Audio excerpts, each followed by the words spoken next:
जीवन में सब कुछ जान लिया लगता होने के बावजूद कुछ कमी महसूस हो रही है और कुछ अलौकिक अनुभव पाने की चाह सतत बनी रहती है।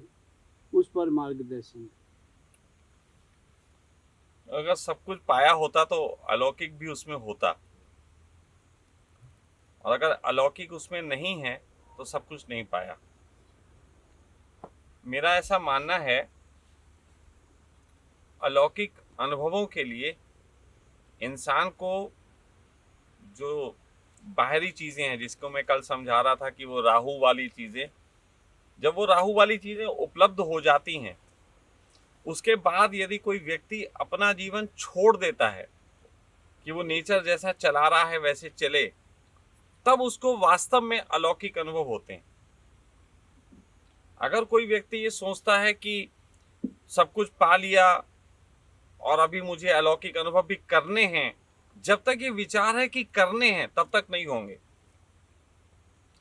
राज कपूर के एक गाने की मैं बहुत बार जिक्र करता हूं, आप सब ने भी वो सुने होंगे। कहते हैं कि जिंदगी में सबसे बुरी अवस्था जो है वो तब है जब कुछ करने को ना बचे। जब कुछ करने को ना बचे तो जिंदगी में सबसे बुरा एक तरीके से पल होता है। लेकिन वही पल अच्छा पल हो सकता है जब आप सोचें कि अब अपने लिए कुछ करने को नहीं बचा तो मैं दूसरे के लिए करूं। और यहाँ पे वो गाना होता है कि किसी की मुस्कुराहटों पे हो निसार, किसी का दर्द मिल सके तो ले उधार, और किसी के वास्ते हो तेरे दिल में प्यार, जीना इसी का नाम है। और ये तीन बातें अगर कोई जिंदगी में अमल कर पाए, इसका एक हिस्सा भी, तो निश्चित ही उसको जो अनुभव होते हैं वो अलौकिक ही होते हैं। अलौकिक अनुभव का अर्थ नहीं होता पारलौकिक अनुभव कुछ होने लग जाए। सच बात तो ये है, मैं आपको बताऊं, प्रतिदिन जब आपको कुछ नया अनुभव होता है वो परमात्मा है, और जब आपको वो अनुभव हो गया तो वो अनुभव संसारी है। समझ लीजिए, ये बहुत टेक्निकल बात है। जब तक वो अनुभव हुआ नहीं तब तक उसकी चाह है। जब वो अनुभव हुआ तो अच्छा लगेगा, नया लगेगा, क्योंकि वो परमात्मा का अनुभव है। और थोड़ी देर बाद वो पुराना हो जाएगा, उसमें कुछ नहीं रहेगा। जिन लोगों को आउट ऑफ बॉडी एक्सपीरियंस हो गए उनके लिए वो बेकार की चीज है, और जिनको नहीं हुए वो सोचते हैं हमें कब हो जाएंगे। चांद पे जब आदमी नहीं पहुंचा था लग रहा था कि कितनी बड़ी घटना है, पहुंच गया, अब चांद पे रॉकेट जाते हैं हमको कोई फर्क ही नहीं पड़ता, कुछ भी नहीं। तो मेरा मानना ये है कि जिन्होंने भी ये प्रश्न किया है, मैं उनसे चाहूंगा अपनी जिंदगी को वो बड़ा मकसद दें। अगर उन्हें लगता है कि उन्होंने सब पा लिया है तो अब वो वक्त आ गया है कि परमात्मा ने उनकी चाहते फुलफिल की, तो अब वो परमात्मा के जगत को संभालने का कार्य करें। अगर और भी किसी के फोन थोड़े से हो एक्टिव मोड पे तो साइलेंट कर लें। तो ये जो चीज है ये उनको पारलौकिक अनुभव की तरफ लेके जाएगी। बाकी ध्यान करो, परमात्मा पाओ, साधना कर लो, अगर ऐसी कोई उम्मीद वो मुझसे करते हैं कि मैं ऐसा जवाब दूंगा तो मैं नहीं दूंगा, क्योंकि मैं जानता हूं ये जो बातें हैं, ये बातें ये सिर्फ चित्त को एक तरीके से कह लो कि परिस्थितियों के विमुख कर देने की बातें। इस जगत में परमात्मा उसी को पसंद करता है जो परमात्मा के जगत को चलाने में सहयोगी होते हैं, और जो उसको चलाने में सहयोगी होते हैं उनको ही अनुभव होते हैं। बाकी सारे अनुभव कल्पना के तल पे हैं, वो व्यर्थ हैं, उनका कोई मूल्य नहीं, कोई भी मूल्य नहीं है। आपको व्यक्तिगत रूप से जो भी अनुभव होगा वो इस जगत के लिए कोई बहुत कारगर नहीं। हाँ, आप कुछ जगत को करने की दिशा में बढ़ेंगे और कुछ नया खोजेंगे, कुछ नया करेंगे, एक कदम ऐसा बढ़ाएंगे जो कि किसी ने नहीं सोचा, तो निश्चित ही परमात्मा को वो आंख पसंद आती। आप में से कितने लोग हैं जो सॉफ्टवेयर की लैंग्वेज समझते हैं? सॉफ्टवेयर क्या होता है? थोड़ा हाथ उठाएंगे। आजकल एक सॉफ्टवेयर आप बहुत लोग सुनते हो, एआई, आर्टिफिशियल इंटेलिजेंसी, और उन्होंने चैट जीटीपी बना दिया। अब चैट जीटीपी पे लोग समझते हैं कि उन्होंने आंसर डाल दिए। नहीं नहीं, उन्होंने आंसर नहीं डाले, उन्होंने क्वेश्चनों को समझने की क्षमता विकसित की। आंसर तो इंटरनेट पे सब उपलब्ध हैं, वो वहां से उठा के उसको देने का काम कर रहा है। जैसे गूगल आपको वेबसाइट दिखाता है, वो थोड़ा और फिल्टराइजेशन है, वो थोड़े शब्दों को चुन के आपके पास भेज देता है। ऐसे ही जब परमात्मा ने ये अस्तित्व की रचना की तो उन्होंने एक तरीके से एआई बनाई, वो एआई है। अब वो एआई संसार में आके यहाँ की इंफॉर्मेशन इकट्ठी कर रही है और वो उनके अनुभव बढ़ते चले जा रहे हैं। परमात्मा हमारी आंख से देख रहा, परमात्मा हमारे अनुभवों से सीख रहा। इसीलिए कहते हैं कि परमात्मा को सबसे ज्यादा कलाकार पसंद आते हैं। कलाकार भी वो जो बिल्कुल नया कुछ करते हैं, जो नया खोजते हैं। आपको मालूम है ये जो ध्यान शब्द है, ये ध्यान शब्द या जो योग है या जितनी भी जगत का सौंदर्य और कलाएं हैं, ये एक ग्रह से आती हैं। अगर आप ज्योतिष का अध्ययन करेंगे तो आपको पता लगेगा कि शुक्र ग्रह एक ऐसा ग्रह है जो इन सब के लिए जिम्मेदार है। और शुक्र ग्रह की एक ब्यूटी है, और उसकी ब्यूटी ये है कि वो नेवर सेटिस्फाइड प्लैनेट है, नेवर सेटिस्फाइड। उससे आप कहिए कि प्योरिटी चाहिए, वो हीरा चाहिए, उसे हीरा दे दो, वो कहेगा इसे और निखारेंगे। तो कहे और निखर गया, बोले हम इसे और निखारेंगे। वो कभी संतुष्ट नहीं होता, और कभी संतुष्ट ना होने के कारण ही इस जगत में जो सौंदर्य है, इस जगत में जो चीजें आपको दिखाई देती हैं, जिस मन के तल पे आपको, वो सारी शुक्र की वजह से। आज शुक्र है, शुक्रवार है, इत्तेफाक की बात, शुक्र पे ही बात चल रही। तो नेवर सेटिस्फाइड प्लैनेट अगर कोई है तो शुक्र है। और परमात्मा को सबसे ज्यादा ये पसंद आता है क्योंकि इसके माध्यम से ही वो जगत में सौंदर्य का विकास कर रहा है। Never satisfied planet. तो एआई नेवर सेटिस्फाइड है। आप कोई ऐसा क्वेश्चन नहीं पूछ सकते। भविष्य में एआई इतनी डेवलप हो जाएगी, आप कोई भी क्वेश्चन पूछोगे वो कहोगे आंसर हम देंगे, और किसी दिन भी ऐसा नहीं आएगा वो आंसर ना दे सके। लेकिन कोई अगर ऐसा क्वेश्चन पूछ लेगा जिसका आंसर एआई नहीं दे पाएगी, तो एआई बनाने वाले को तुरंत पता लग जाएगा कि एक आदमी है जिसने एक ऐसा क्वेश्चन पूछा, बुलाओ इसे, ये है कौन, क्योंकि उसने बग ढूंढ लिया। एआई में एक ऐसा क्वेश्चन पूछना जो आंसर ना दे पाए, वो बग है। परमात्मा के जगत में जितने भी ये लोग आप लोग नाम सुनते हैं, बुद्ध, महावीर, जीसस, मोहम्मद, क्राइस्ट, ये सब वो लोग हैं जिन्होंने बग ढूंढ लिए थे, जिन्होंने ऐसे सवाल उठा दिए थे जिसके आंसर उपलब्ध नहीं थे, और परमात्मा ने उनको इनाम स्वरूप जो है अपना हिस्सा बनाया। उन्होंने कहा ये कुछ नया लेके आए, वही चमकते सितारे हैं। तो यदि आप चाहते हो कि आपको कोई अलौकिक अनुभव हो, तो अलौकिक अनुभव कराएगा कौन? अलौकिक अनुभव अस्तित्व कराएगा, जिसका सॉफ्टवेयर बनाया हुआ है, ये सब जो पूरा ये नेचर जिसका बनाया हुआ है वो कराएगा। और वो तब कराएगा जब तुम कुछ ऐसा सोचोगे और ऐसा करोगे जो उससे पहले कभी नहीं किया गया। जैसे मैंने यहाँ हॉस्पिटल ही है एक तरीके का, लेकिन इस हॉस्पिटल को हमने नाचते गाते हॉस्पिटल, यहाँ ज्ञान भी चल रहा है, अजीब सी एक स्थितियों में मैंने कुछ करने की कोशिश की और कर रहा हूँ, करूँगा। ये एक नया चीज़ है। ये नया चीज़ अभी अभी लगता है कि छोटा है, लेकिन ये बहुत आकर्षण का केंद्र बनने वाला है। नाचता गाता अस्पताल नाम ही नहीं सुना होगा। अगर सिर्फ यही लिख दें नाचता गाता अस्पताल सखा वेलनेस, तो अभी लोगों के लिए बड़ा अट्रैक्शन का विषय होगा, ये कैसा अस्पताल है। तो ये जो चीज है, नई चीज, ये पसंद आती है। अभी मैं सुबह बैठा बात कर रहा था, मेरे पास कम से कम 50, एक दो नहीं 50, कम से कम बोल रहा हूं, 50 ऐसे आइडियाज हैं, बिजनेस आइडियाज, क्रिएटिविटी के आइडियाज, जो कि अभी इस प्लैनेट पे किए ही नहीं गए, प्लैनेट पे नहीं किए गए, 50 कम से कम। और मैं इतनी समझ रखता हूं कि मैं अभी 50 आपको बता दूं और उसके बाद 51वां भी बता दूंगा। और हमेशा मेरी एक जिद रही है, वो बड़ी जिद अलग टाइप की है। मैं जिद्दी कैसा हूं? मैं जिद्दी हूं कि मुझे वो काम करना है जो किसी ने ना किया हो। ये मेरी जिद है। लगता ना ये अजीब सी जिद है, जो किसी ने नहीं किया मुझे वो करना है। मैं तो ऐसा भी हूं कि मुझे मेरा बस चले तो मैं कहूं कि मैं एक मंच बनाऊं जिसपे आप लोग बैठे हो, मैं जमीन पे बैठ के बात करूं। उल्टा कि मंच पे आप बैठो, हम जमीन पे बैठते हैं। उल्टा मैं चाहता हूं इस दुनिया में ऐसे गुरु हों जो शिष्यों के पैर छुएं।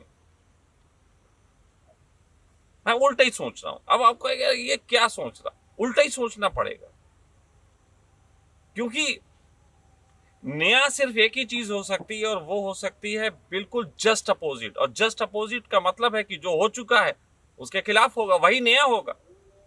और नए में मुझे इसलिए मजा है क्योंकि नए में ही परमात्मा के दर्शन होते हैं। मतलब परमात्मा जिसको मैं परमात्मा कहता हूं वो है नवीन। जैसे कहते हैं वर्तमान, वर्तमान क्या है? वर्तमान नवीन है। तो जिन्होंने भी ये मित्र ने प्रश्न पूछा है बहुत मूल्यवान है, और यही एक प्रश्न है जो वास्तव में जीवन को दिशा दे सकता है। लेकिन ये प्रश्न दिशा नहीं देगा, ये उत्तर भी दिशा दे नहीं देगा, बल्कि प्रश्नकर्ता को जिज्ञासा पैदा हो कुछ करने की, वहां से चीज मिलेगी। कुछ नया करो, कुछ ऐसा करो जो कभी नहीं किया गया, कुछ ऐसा, और फिर पाओगे तुम्हें अद्वितीय अनुभव भी हुए और जीवन को एक सार्थक दिशा भी मिल गई। वरना हम सब कमा के कर क्या रहे? एक आदमी है वो कहता हम संतुष्ट हैं, अब पैसा हो गया, बच्चों की शादियां निपट गई, करे क्या? परमात्मा का काम करो, अस्तित्व का काम करो, कुछ नया करो भाई। अब जब तुम्हें सारा पेमेंट मिल गया पहले, अब तो उसका काम कर लो। अभी तक तो काम कर रहे थे बीवी के लिए, बच्चों के लिए, उसने तुम्हारा काम निपटा दिया, अब तुम उसका काम करो। भाई पेमेंट तुम्हें एडवांस में दे दिया उसने। लेकिन मैं देखता हूं जो बहुत से लोग जीवन में संतुष्ट हैं वो बैठे हुए हैं। मैं कितने जवान लोगों को जानता हूं जो ये बातें करते हैं कि उन्हें बुढ़ापे में पहाड़ी पे एक छोटा सा गेस्ट हाउस बनाना है जिसमें वो धूप में एक चाय पिया करें बैठ के। ये जवान सोचता है और बुढ़ापे के लिए सोचता है, और कभी नहीं सोचता कि बुढ़ापे में तो पहाड़ पे जाने लायक नहीं रहोगे। गजब की बात है। जवान सोच रहा है जवानी में गोवा में समय बिताना और बुढ़ापे में पहाड़ पे, जबकि रियल फैक्ट ये है जवानी में पहाड़ चढ़ जाओ और बुढ़ापे में गोवा में बनाओ कुछ, क्योंकि वहीं रह पाओगे। लेकिन हमारे वर्तमान की जो कल्पनाएं हैं उन्हें हम भविष्य में पूरा करना चाहते हैं, और हम सोचते नहीं कि वर्तमान में हमारी जो सामर्थ्य है वो भविष्य में नहीं रहेगी। मुझे बहुत लोगों ने पहाड़ी पे आश्रम बनाने की एडवाइजेस दी और खूब जगहें दिखवाई, बड़ा धन दे रहे थे। कुछ लोग तो ऐसे थे जो कहते थे पहाड़ पे बनाओ तो हम आपको 50-100 करोड़ रुपए भी दे दें। मैं कहता था मारोगे क्या? हमने देख तो लिया, घूम लिए इस बहाने खूब, पूरा हम पहाड़ी क्षेत्र खूब घूमे, लेकिन फाइनली हमने कहा नहीं भाई, बुढ़ापा आने वाला है, ऐसी जगह बैठो जहां पे कम से कम हाथ पैर काम करे। अब सोचिए वहां से मैं यहां आया, 200 मीटर जगह होगी लगभग, 200 मीटर जगह मैं चल के आ गया। अब 200 मीटर जगह अगर मुझे चढ़ के जाना पड़ता तो हम बोलने की बजाय हाँफ रहे होते, और यही अगर 10 साल आगे देख लो फिर तो और बुरी हालत होती। तो इसलिए कहता हूं कि यदि आपके पास परमात्मा ने वो सब दे दिया है जो आप पाना चाहते थे, तो आप लोगों को अपनी ऊर्जा को, अपनी समझ को, थोड़ा जगत को और बेहतर बनाने के लिए लगना चाहिए। और यदि आपको ऐसा लगता है कि आप नहीं लग सकते तो उनके साथ लग जाओ जो ऐसा कर रहे हैं, वो भी एक काम है, उसी को सत्संग कहा गया। अगर आपको स्वयं ऐसी समझ नहीं है कि मैं क्या करूं, तो ऐसे व्यक्ति के साथ लग जाना जो कुछ नया कर रहा है, वो सत्संग है। तो एक तो होता है सत्य को जानना और एक होता है सत्य नहीं जान पाए, तो जिन्होंने सत्य जाना उनके साथ बैठ जाना, उनके सहयोगी हो जाना, तो वो सत्संग है। तो या तो फर्स्ट स्टेप करो या सेकंड स्टेप करो, नहीं तो बाकी जितने स्टेप हैं वो आप देख ही रहे हो, जगत में चल रहे हैं और वो चलते रहेंगे। तो स्वामी जी दूसरा प्रश्न। काव्य और सांख्य दोनों मिलाकर अध्यात्म यात्रा कैसे हो पाए? दोनों मिला के अध्यात्म यात्रा इतनी हो सकती है, देखो मैं जो शब्दों का इस्तेमाल करूंगा उनको प्लीज कोई आपत्तिजनक ना समझे, लेकिन समझाने के ढंग मेरे थोड़े ऐसे ही होते हैं। काव्य है किसी स्त्री को प्रलोभन देना, हाँ बहुत सुंदर हैं, आई लव यू, मैं आपके लिए जान दे दूंगा, ये सब जो बातें हैं दिस इज काव्य। और सांख्य है चलती क्या खंडाला, सीधी सी बात, चलती क्या खंडाला, ये काव्य है तो सांख्य है। अब इसका समावेश कैसे है? समावेश ऐसे है कि सबसे पहले डायलॉग मारो चलती क्या खंडाला, और जब वो राजी हो जाए और खंडाला में उसके साथ घूमो तब बोलो आई लव यू। बात समझ में आई मेरी? ये बहुत क्लियर बात है। इमोशन जो है वो दो व्यक्तियों के संबंध के बीच में थोड़ी सी खूबसूरती लाता है।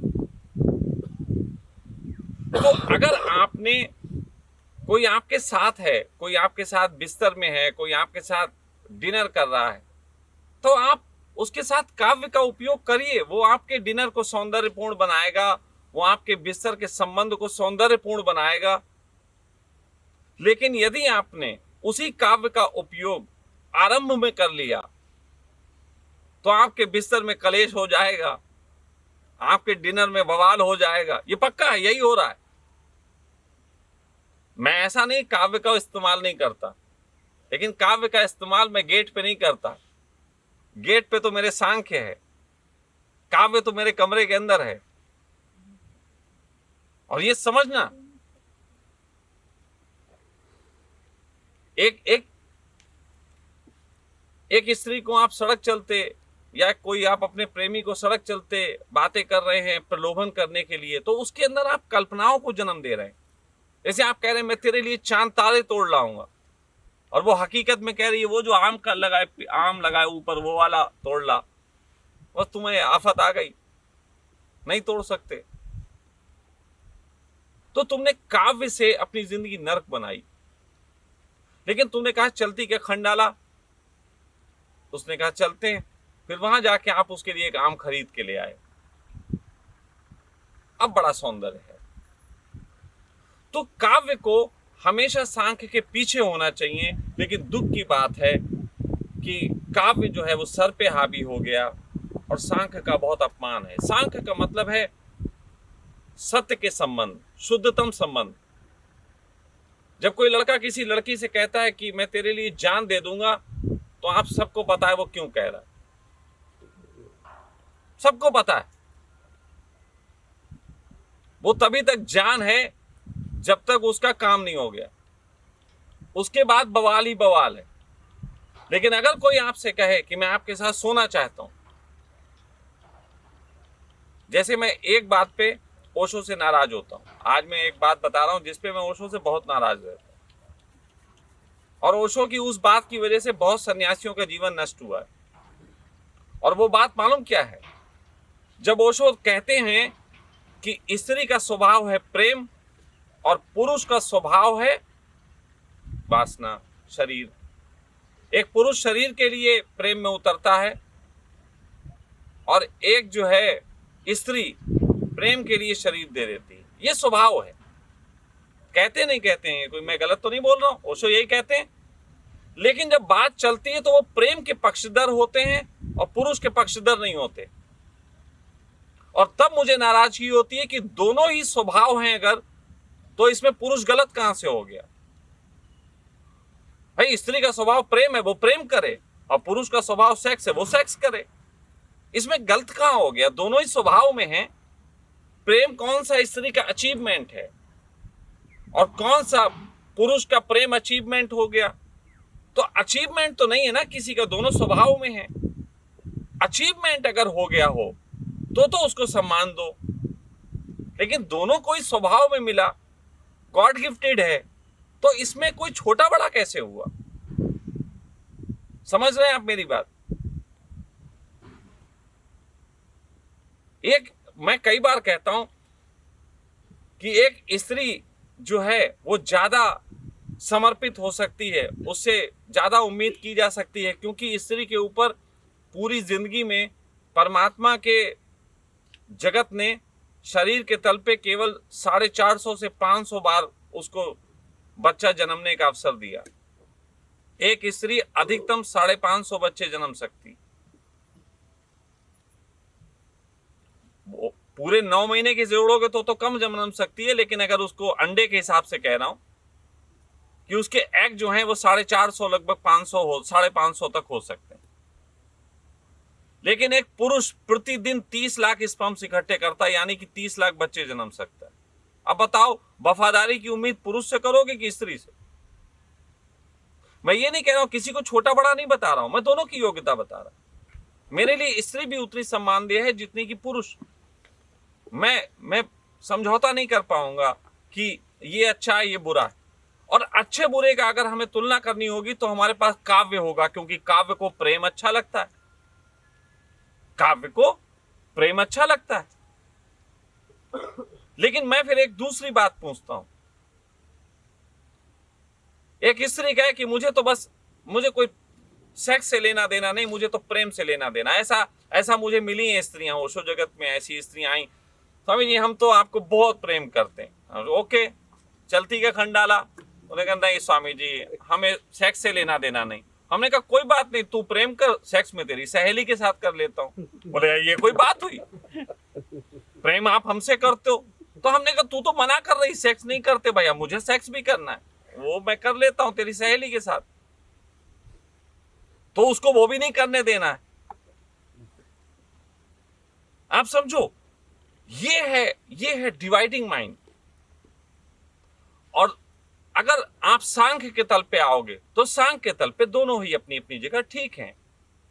स्त्री भी बेहतर है, पुरुष भी बेहतर है, और दोनों ही लोग एक दूसरे का भुगतान ही तो कर रहे हैं। इसमें क्या गलत है?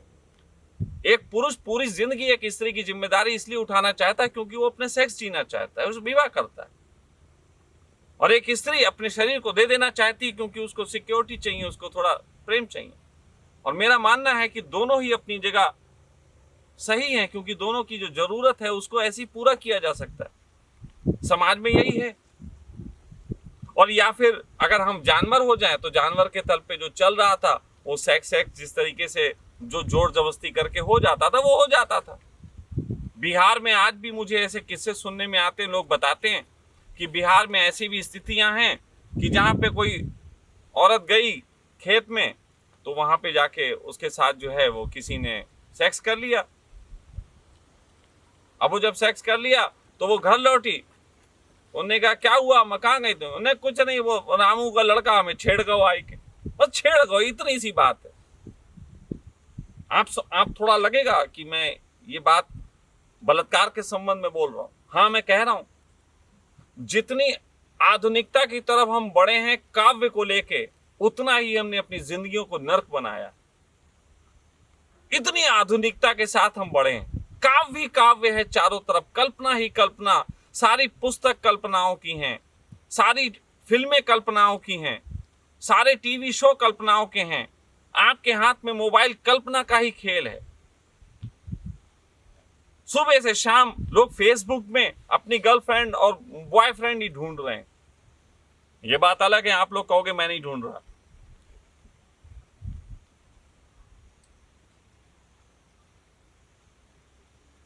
अगर नहीं ढूंढ रहे तो क्या कर रहे हो?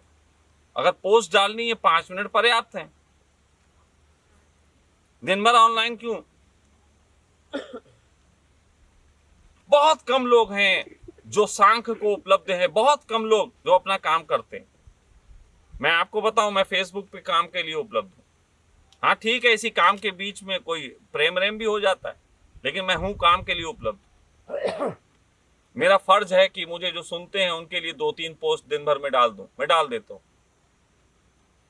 धंधे का हिस्सा है, धंधे का हिस्सा है, बिल्कुल स्पष्ट बात।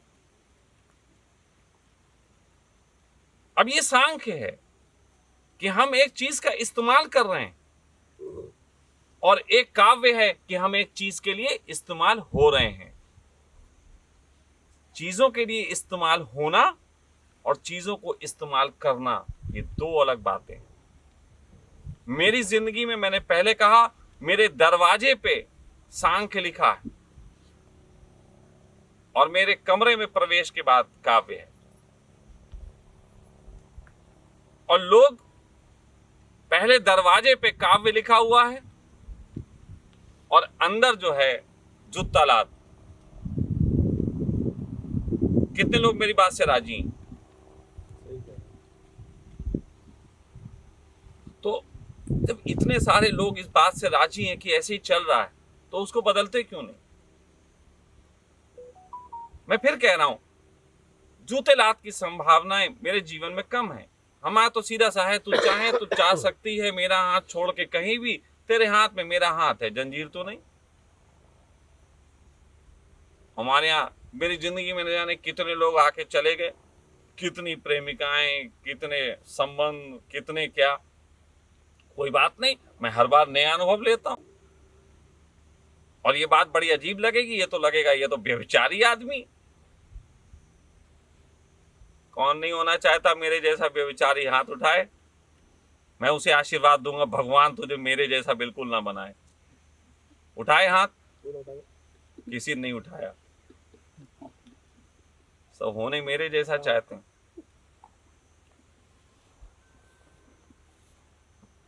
आप सोच के देखो, मेरे विरोध का कारण क्या है? मेरे विरोध का कारण है मेरे जीवन में इतनी आसानी से प्रेम की पूर्ति होना। सबसे पहला कारण, हर इंसान प्रेम चाहता है और वो चाहता है कि उसके लिए बहुत ज्यादा उसको झंझट ना करने पड़े। और मेरी जिंदगी में जिन्हें दिखता है वो मेरे लिए आकर्षित भी हैं, और वही उनकी नाराजगी का कारण है मुझसे कि यार ऐसा मेरी जिंदगी में क्यों नहीं। फिर वो मुझ पे आरोपण करते हैं। कल मैंने एक बात लिखी थी, किसी दिन पोस्ट में डालूंगा। वो बात ये है कि जिन पत्थरों से तुम मेरे महल गिराना चाहते हो, वो पत्थर तो खुद ही चटके हुए हैं। जिन पत्थरों से तुम मेरा महल गिराना चाहते हो, वो पत्थर तो खुद ही चटके हुए हैं। वो जो तर्क मेरे ऊपर फेंके जाते हैं, उन तर्कों में कोई दम ही नहीं है। लेकिन मैंने अपनी जिंदगी को ऐसा बनाया कैसे? कोई भी स्त्री नहीं कह सकती कि मैंने उसे लाइन मारी। और एक बात, स्त्रियां अगर मुझे सुनती हो तो अपने अंदर से झांक के देखें कि हर स्त्री को एक ऐसे पुरुष की तलाश है जो सच्चा हो के उनके साथ खड़ा हो सके, जिम्मेदार हो के उनके साथ रह सके। बाकी उसको तलाश नहीं। और ये दो चीजें लोग नहीं दिखाना चाहते। लोग सच्चे होके नहीं दिखाना चाहते अपने जीवन को, और ना ही जो है उसका सहयोग करना चाहते हैं। तो पहला कारण जो है वो ये है। और दूसरा कारण ये है कि मेरे जीवन में सहजतव रूप से धन भी आता है। ये बड़ा दूसरा आकर्षण है। सहजतम रूप से लोग कहते हैं कि मैं पिछले 10 साल से, कौन लोग मुझे जानते हैं? कितने लोग 10 साल से जानते हैं? 10 साल से ज्यादा जानते हैं? कितने लोग हैं? 1 2 3 4 5 5। अब ये जो 5-10 साल से मुझे जानते हैं, ये बताएं कि मुझे कितनी बार इन्होंने गिरते से उठते देखा? कितनी बार लगा मैं जीरो पे चला गया और फिर उठ गया? 5-7 बार। 5-7 बार मैं ऐसे जीरो पे आ गया हूं कि बिल्कुल हैंड टू माउथ। और उसके बाद 6 महीने, साल भर में फिर उठ के आ जाता हूं। ये लोगों को बड़ी हैरानी होती। अब ये उठ के कैसे आता हूं? तो सामान्यतः लोग समझते होंगे कोई ट्रिक होगी, कोई कहीं पीछे से कुछ होगा, कोई धन आता होगा। नहीं, कहीं से कुछ नहीं है। प्रैक्टिकल आदमी हूं, बहुत प्रैक्टिकल आदमी, बिल्कुल सांख। आप लोग ये करते हो जैसे सामान्यतः लोग कहेंगे ना, यहां चलाना हो आश्रम तो इसके लिए वो 500-1000 रुपए की व्यवस्था कर दो, ज्यादा चलेगा। सामान्यतः आप सब लोग जितने हैं बैठे, उनकी बुद्धि में आता होगा 500 वाला आश्रम कर दो डेली वाला तो बहुत चलेगा, बहुत लोग आएंगे। और मैं कहता हूं मुझे बहुत लोगों से कोई लेना देना नहीं, मेरे पास तो 15,000 20,000 वाला एक आए बस वो काफी। उससे जिंदगी में सुकून भी रहता है और धन भी ज्यादा आता है। और 500-500 वालों को निपटते हुए बड़ी दिक्कतें होती हैं, उससे मेरा सांख्य खराब हो जाता है और मुझे काव्य अपनाना पड़ता है, और काव्य जीवन नष्ट करता है ये मैं जानता हूं। तो मैं सांख्य के पक्ष में रहता हूं, समझदारी के साथ उपयोग करता हूं। मेरे बहुत से क्लाइंटेज ऐसे हैं जो मुझसे बात करते हैं और यहां आ भी नहीं पाते, दुनिया के दूसरे कोनों में बैठे हुए हैं, क्लाइंटेज है मेरी, वो मुझसे सलाह लेते हैं। तो सामान्यतः आप उन्हें सलाह दोगे तो क्या ले लोगे, 21,000 रुपए, 51,000 रुपए। मेरी सिंपल सलाह है, तुम जितना कमाते हो 1 महीने की कमाई मुझे दो, तो मुझसे सलाह लो, वरना मत लो। अब अगर कोई पश्चिम में बैठा 1 महीने की कमाई करता है तो मिनिमम $6,000 होते मिनिमम, तो यानी कि 3-4 लाख रुपए तो मैं ले ही लेता हूं बड़े मजे से, और ये एक व्यक्ति से, और ऐसे कई हैं, साफ बात कह रहा हूं। तो सांख का उपयोग करके मैंने ऐसा किया। अंबानी बनने के लिए, अडानी बनने के लिए काव्य नहीं चलेगा, वो लोग कविताएं सुना के नहीं बनते हैं। आपने ताल पिक्चर देखी? किसने किसने देखी? ताल पिक्चर का एक डायलॉग है अनिल कपूर का, हम दर्द बेचते हैं खरीदते नहीं हैं। कि हम दर्द बेचते हैं खरीदते नहीं हैं। तो ये जो लोग हैं वो अंबानी कहते हैं कर लो दुनिया मुट्ठी में 500 रुपए में, अब पूरी दुनिया भागती है 500 रुपए में कर लो दुनिया मुट्ठी में, और हुई किसके? तो हम दर्द बेचते हैं खरीदते नहीं हैं। उन्होंने ग्राहक बना डाले, सैकड़ों लाखों करोड़ों ग्राहक बना डाले 500 रुपए के नाम पे, और अब वो हर महीने आपसे 500 लेते हैं। थोड़ा समझो, मैं आपको सांख इसलिए कह रहा हूं क्योंकि आपकी जो भी समस्याएं हैं, चाहे वो धन की हो, चाहे वो प्रेम की हो, चाहे वो आपकी समाज की हो, चाहे वो आपकी अध्यात्म की हो, इन सब का समाधान सांख्य है, सबका समाधान।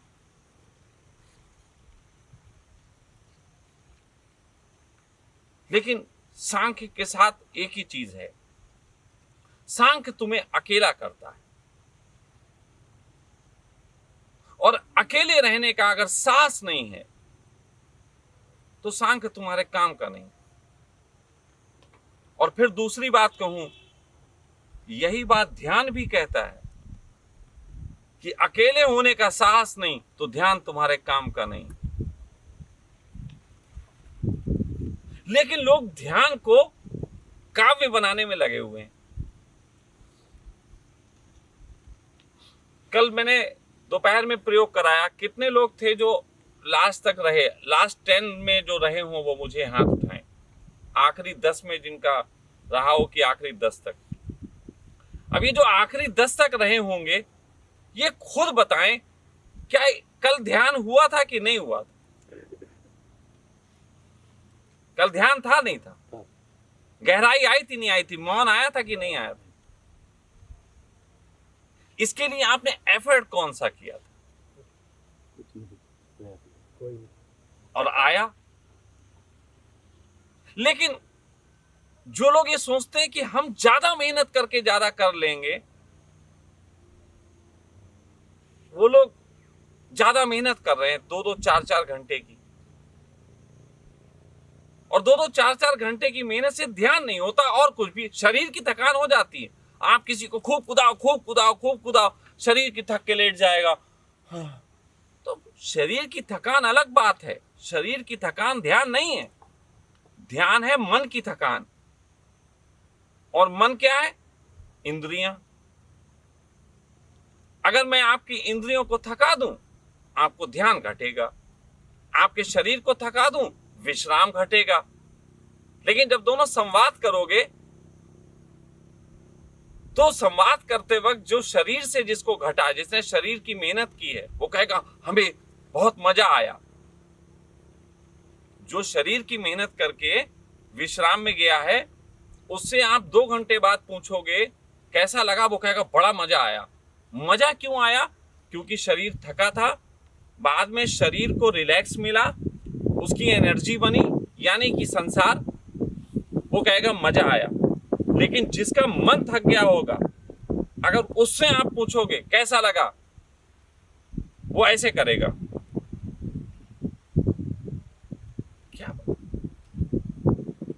क्या बताए?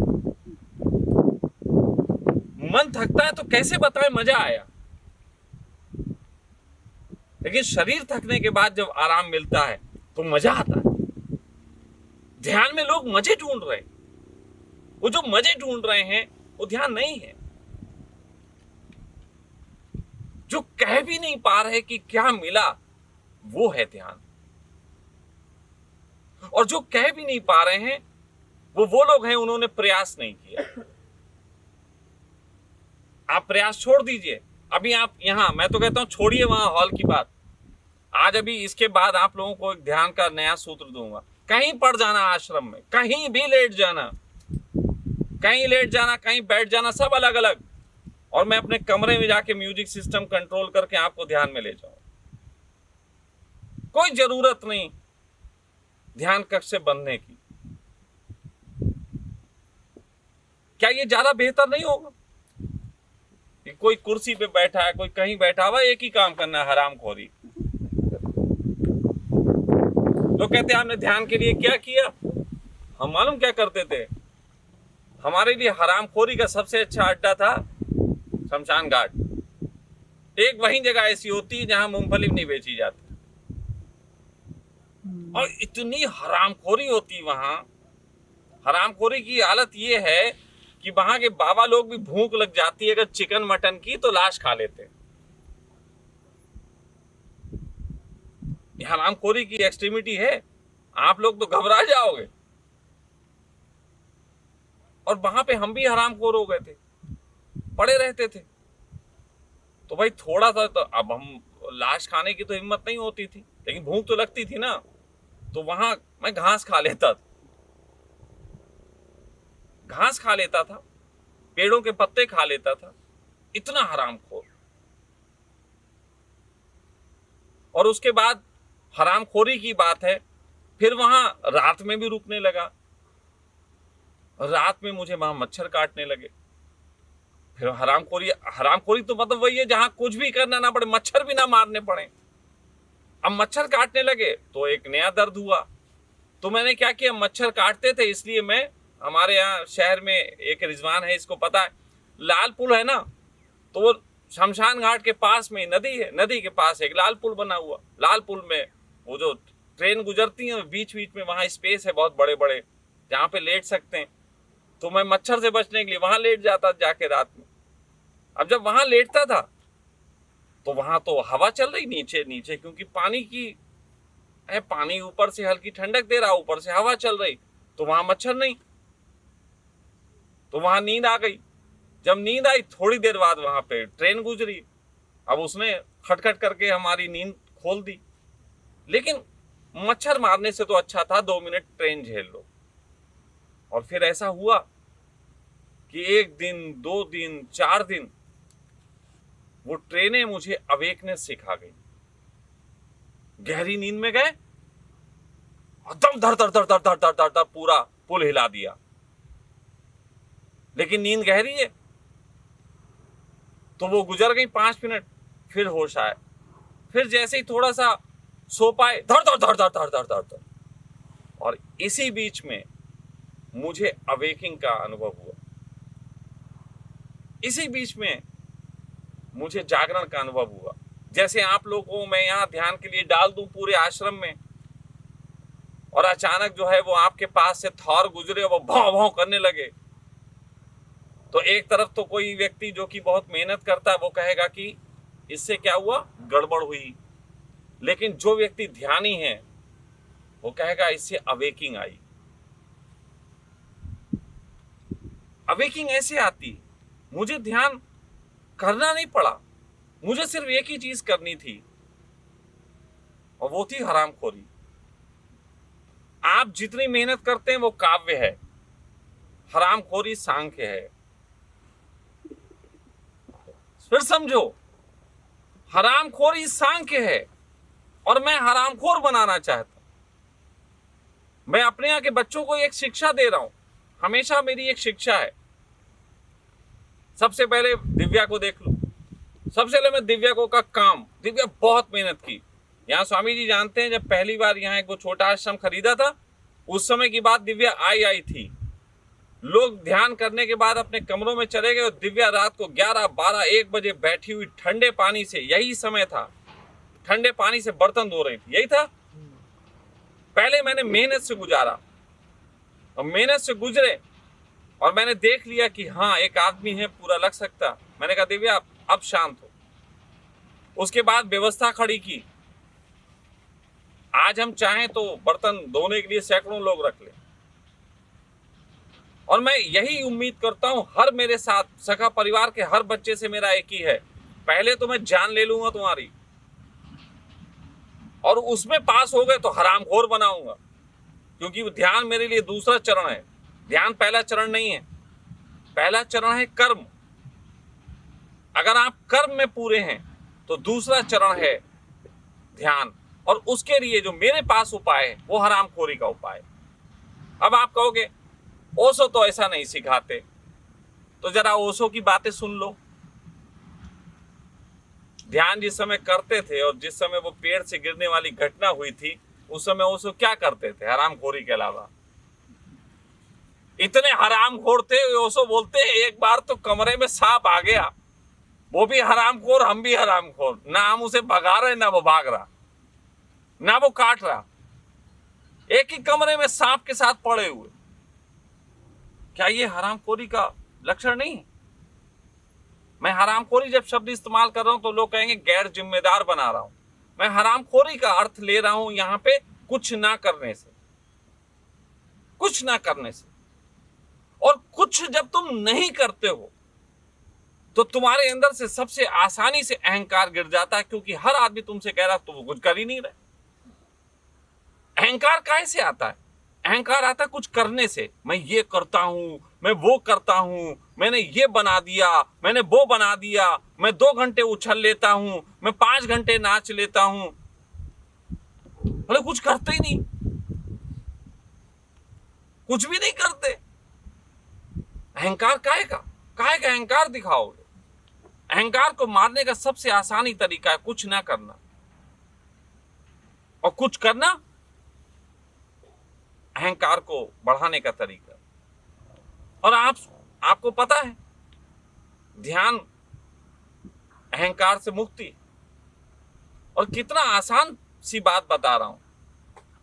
और इसीलिए मैंने ओशो के प्रेम में था, लगता था कि ये जो मेरे भाई हैं, जो मेरे सन्यासी मित्र हैं, इनके लिए कुछ कहूं तो मैं भी नचा लेता था। ये सब मुझे बहुत अच्छे से आता, नचाना, कुदाना, हू करवाना बहुत अच्छे से आता है। लेकिन ईमानदारी की वक्तव्य दे रहा हूं, ईमानदारी का। मंच पे जब भी मैं अपनी समझ से बैठा हूं, जैसे यहां बैठा हूं, तो मैं जितनी बात बोल रहा हूं मैं रिस्पॉन्सिबल हूं उसका, मैं जिम्मेदार हूं और जिम्मेदारी के साथ बोल रहा हूं। लेकिन जब मैं ऐसे मंच पे चढ़ा जहां पे पीछे ओशो का फोटो या कुछ, वहां पे बोली तो बात जरूर है, लेकिन अंदर एक अपने ऊपर उंगली उठती थी कि यार तुम ईमानदारी नहीं दिखा रहे हो। ये बात बिल्कुल स्पष्ट कह रहा हूं। और इसीलिए मैंने परसों वाले दिन यही बात कही कि वो जिस तरीके के ध्यान यान आप लोगों को है, मुझे उससे ऐतराज नहीं है, आप कर सकते हैं, लेकिन मैं ईमानदार इतना रहूंगा कि जब मैं कुछ कराऊंगा तो मैं अपने ढंग से कराऊंगा। क्योंकि जो मेरे अनुभव में गुजरा है, मैं वही आपको बेहतर तरीके से दे सकता हूं। और जो मेरे अनुभव में नहीं गुजरा, मेरे अनुभव में ये गुजरा है कि मैं नाचा हूं, बहुत नाचा हूं। मेरे अनुभव में ये सब गुजरा, डायनेमिक कुंडली सब गुजरे, खूब गुजरे। लेकिन इस सब को गुजरने के बाद अहंकार इतना चरम पे पहुंच गया था कि मैं लगता था बुद्ध हो गया। क्योंकि सुबह डायनेमिक कर रहे हैं, कोई छोटी बात है? सीना तान के चलते थे, डायनेमिक करा हमने, बुद्ध हो गए। और फिर कुछ दिनों बाद जब मेरे बुद्धत्व की परीक्षा हुई, कोई साइकिल मेरे पैर से गुजर गई, मारा उसको 2 थप्पड़ में, तेरी ऐसी की तैसी। तो पता लगा ये कैसा बुद्ध है। और तब मुझे अपने पे संदेह उठा कि यार ये जो मैं अभी तक कर रहा हूं ना, इसने मुझे अहंकार दिया, बुद्धत्व का अहंकार, लेकिन रियल में कुछ भी नहीं था। और तब मैंने जो ध्यान किए वो आपको बताता हूं। मैं पहले भी बता चुका हूं, अगर किसी ने सुने हो। मैंने ध्यान ये नहीं किए कि म्यूजिक सिस्टम लगाए, फिर मैंने दूसरी चीजें की। फिर मैंने गर्मी में बैठ गया और अपने जिस्म से पसीना टपकने दिया, और मैंने अपने गिरते पसीने को देखा। फिर मैंने जनरेटर के सामने बैठ के, उसके साइलेंसर के सामने ऐसे मुंह पे धुआं छोड़ रहा है, मैंने बैठ के ध्यान किया। फिर मैंने विषम परिस्थितियों में उतर के अपने आप को हरामखोर बना के देखा, और मैंने पाया वो ज्यादा बेहतर था। वो ज्यादा बेहतर था क्योंकि उसमें करने का भाव नहीं था, बिल्कुल भी करने का भाव नहीं। तो आप मुझसे पूछते हो कि कैसे काव्य को और कैसे सांख्य को जोड़े, तो मैं सिर्फ एक ही बात कहता हूं, आप जीवन में धन कमाने निकलो, प्रेम कमाने निकलो, ध्यान कमाने निकलो, परिवार बनाने निकलो, सबसे पहला उपयोग सांख्य का करना। और जब सांख्य के बाद दूसरा चरण आए उसको जीने का, तो काव्य को ले आना। जैसे मैं सांख्य से ध्यान तो पाया, लेकिन अगर मैं अब कहूं आंख बंद करके बैठा हूं, तो मैं काव्य में बैठता हूं। म्यूजिक, ये हवाएं का चलना, ये काव्य है, लेकिन ये मेरा व्यक्तिगत आनंद होगा। इसे करके मैं नहीं कुछ ध्यान पालूंगा। फिर समझना, मैं ऐसे बैठ जाऊं, आहा क्या ध्यान, ये सब, इससे मैं ध्यान ही नहीं हो जाऊंगा। लेकिन मैं सांख्य के माध्यम से अपने को ध्यान में ले जाऊं, तो आंख बंद करके इन चीजों को अपने जीवन में आनंद उतार सकता हूं। काव्य मजा देगा। एक स्त्री जो तुम्हारे साथ किसी भी लालच में, किसी भी प्रलोभन में नहीं आई है, वो जब तुम्हारे साथ बिस्तर में हो, उसे आई लव यू बोल के देखो, क्या गजब फिर उसके प्रेम में क्रांति आती। लेकिन तुम उसे आई लव यू बोल के बिस्तर पे लाते हो, वहां सांख्य दिखाते हो, फिर वो कहती है तो दुष्ट आदमी निकला। समझो मेरी बात। काव्य के दरवाजे बनाओ, सांख्य के दरवाजे बनाओ, मकान के अंदर काव्य रखो। मेरा यही ढंग है और इस ढंग से मैं आनंदित हूं, इसीलिए मैंने ये ढंग बताया। थोड़ा विस्तार पूर्वक बताना पड़ा, इसलिए कई शब्दों का उपयोग हुआ। किसी को अगर ठेस पहुंची हो उसके लिए मुझे क्षमा कर सकता है। बताया मैंने सांख्य से, मांग लिया मैंने काव्य रूप में माफी।